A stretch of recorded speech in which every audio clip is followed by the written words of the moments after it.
సంవత్సరంలో తులారాశి వారికి ఆదాయం 5, వ్యయం 14గా ఉన్నది.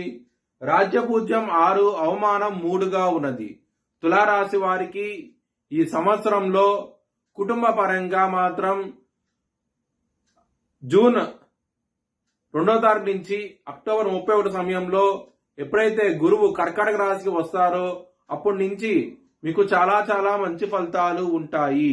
కుటుంబ పరంగా, ధన పరంగా, వృత్తి పరంగా చాలా చాలా బాగుండబోతోంది. ఆ సమయం అనేది జూన్ నుంచి అక్టోబర్ సమయంలో చాలా చాలా మంచి ఫలితాలు ఉంటాయి.